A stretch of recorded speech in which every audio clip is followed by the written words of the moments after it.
Bueno, estamos de regreso. Bueno, definitivamente de regreso aquí en los martes de salud, el poder de la tarde. El poder de la salud. El poder de la salud. En este bloque lo queremos hacer muy interactivo, donde todos los televidentes puedan participar y hacer sus preguntas médicas. Pero pueden ser de cualquier cosa. O sea, tengan la libertad si quieren conversar sobre diabetes, hipertensión, derrames cerebrales, problemas de la piel, al orinar, varices, cualquier tipo de problema de salud que usted presente y tenga alguna inquietud o alguna duda, por favor llame, que el poder de la salud está para servirles y brindarles las orientaciones del lugar. Don Luisín, cuénteme. Bueno, vamos a hablar un poco de los accidentes cerebrovasculares, los ACV, que están tomando un retorno y una frecuencia inusitada. ¿Cómo podemos evitar los ACV? Accidentes cerebrovasculares. Bueno, es una muy buena pregunta, don Luisín, y las mismas medidas preventivas que podemos utilizar para tratar de evitar que ocurra un accidente cerebrovascular son las medidas preventivas que utilizamos también para evitar las cardiopatías isquémicas. Estamos hablando de que las enfermedades del corazón son la primera causa de mortalidad del mundo y las cerebrovasculares están también entre las tres primeras. O sea que tomar estas medidas nos ayudan a prevenir ambos grupos de enfermedades. En primer lugar, un chequeo médico a tiempo puede salvar su vida. Es importante de que aunque usted no se sienta nada, de forma proactiva pueda acudir al médico y sobre todo con un buen historial médico, conociendo los antecedentes de su familia y conociendo sus factores de riesgo, se pueden profundizar y personalizar su chequeo médico. Es muy importante, en primer lugar, hacer ejercicio, no llevar una vida sedentaria. En segundo lugar, una alimentación balanceada, sobre todo que sea baja en sal, baja en harinas, alimentos fritos, grasas, pero sobre todo rica en vegetales, pescado, frutas, con una buena hidratación. También es sumamente importante controlar el estrés y los hábitos tóxicos, o sea, reducir el consumo de alcohol, reducir el consumo de tabaco y de igual forma también no solamente hacer ejercicio físico y de entrenamiento y cardiovascular, sino también sacar un tiempo para la salud mental, que es una de las grandes pandemias y secuelas que ha dejado propiamente la pandemia del COVID-19. Es súper importante que pueda hacer ejercicios de relajación, de respiración, entre otros. Pero también es de gran importancia que la población general conozca cuáles son los signos de un accidente cerebrovascular.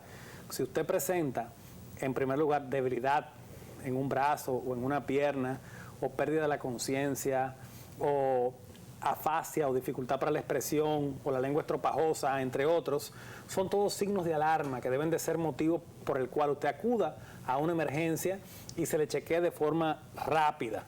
Hay algunas conductas que toman la gente cuando ven que los pacientes presentan estos síntomas que son muy nocivas para los pacientes y queremos hacer alusión a ellas.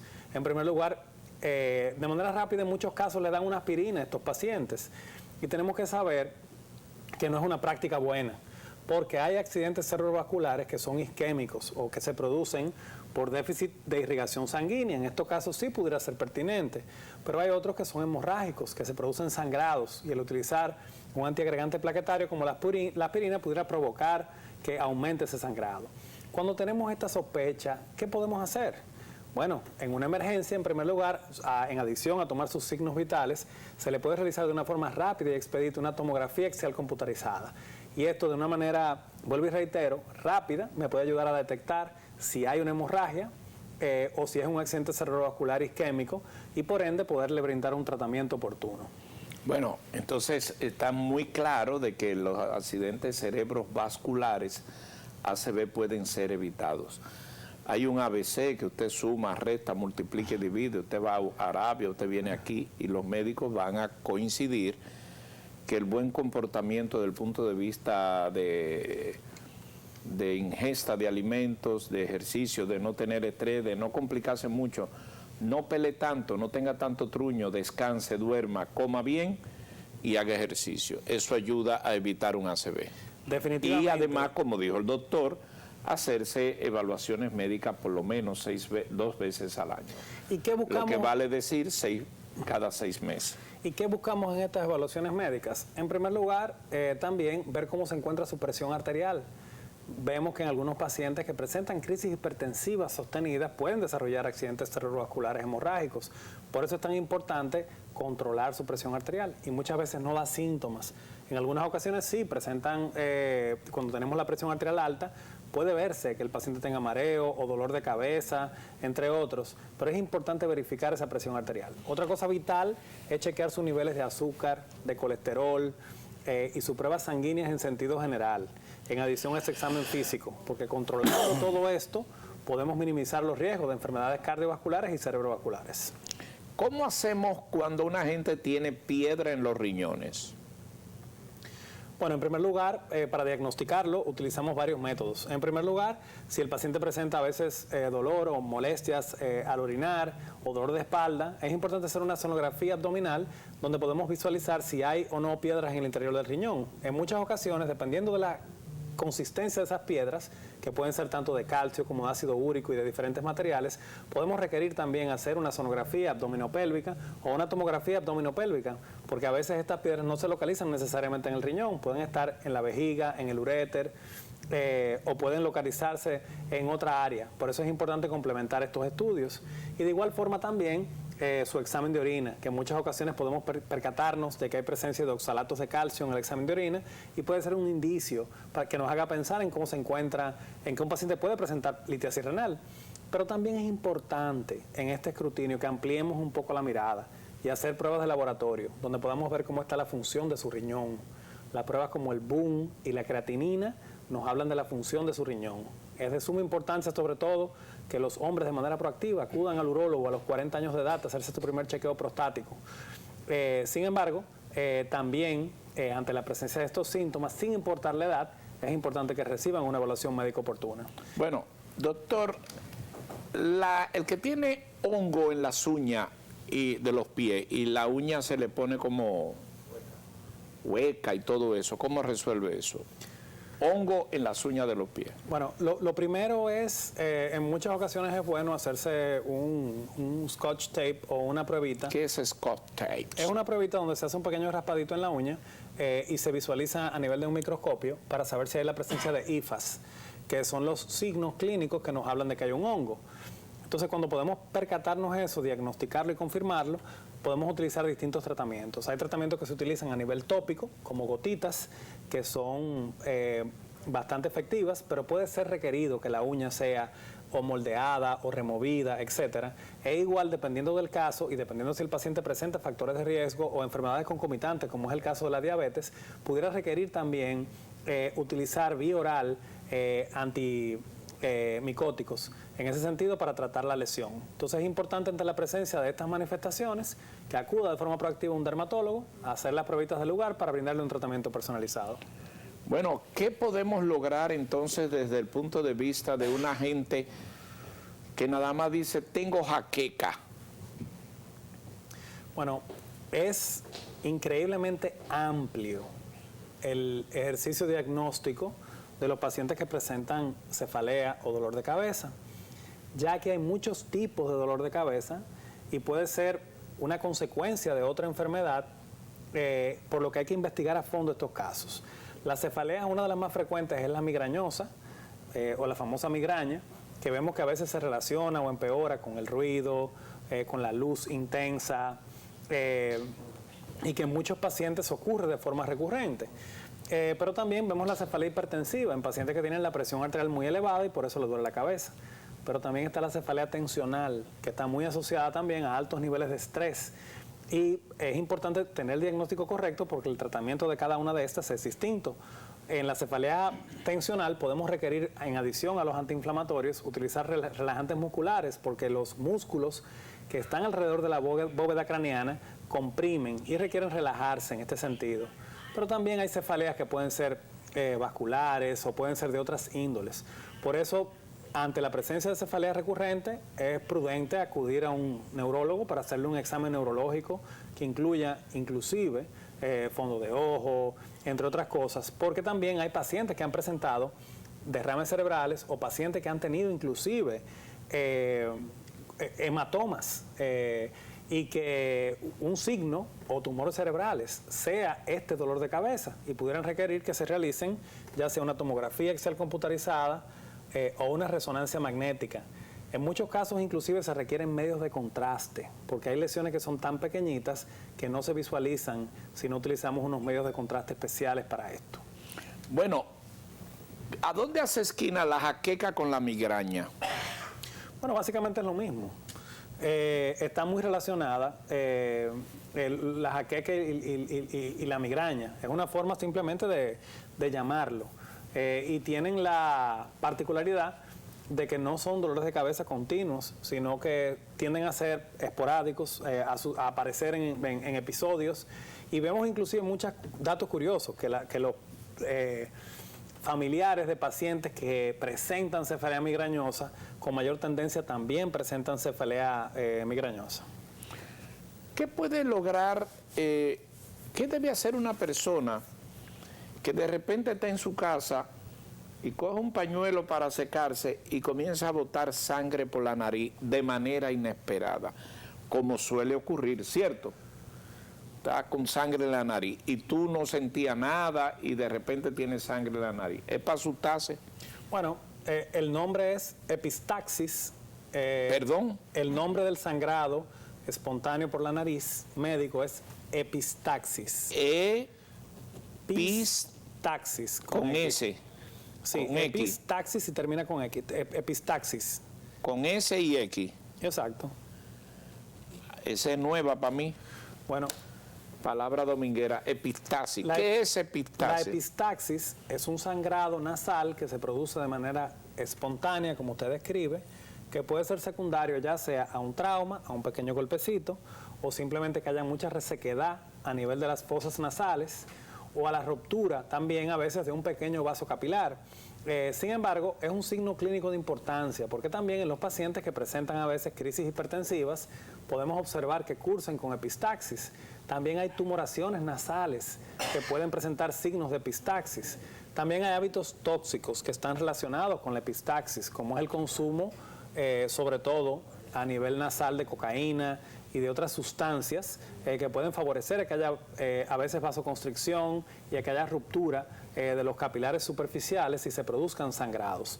Por eso que ante la presencia de este tipo de sangrados es importante parar la hemorragia y en segundo lugar también investigar la causa. Bueno, ¿qué puede decirse entonces de una persona que de repente le sale una uña en los ojos? Bueno, lo que comúnmente denominan uña se llama en términos médicos, para darle la segunda palabra dominguera, y aunque suene con T, empieza con P y es pterigium. Pterigium, no, esa yo la sabía. Sí. Entonces, las famosas uñas en los ojos, es importante saber también cuál es el tamaño, la causa, la consistencia, etcétera, y se requiere en ese tenor hacer un examen oftalmológico para poder visualizar qué estructuras afectan. Cuando a ti te dan y tú dices tú tienes saranana, ¿qué es eso, saranana? Bueno, la saranana, uno lo ha escuchado como palabra así, como vinculada como a sarna, vinculada sí, tiene saranana a enfermedades de la piel como las dermatosis, dermatitis, etcétera. Pero no es un término, ¿verdad?, médico.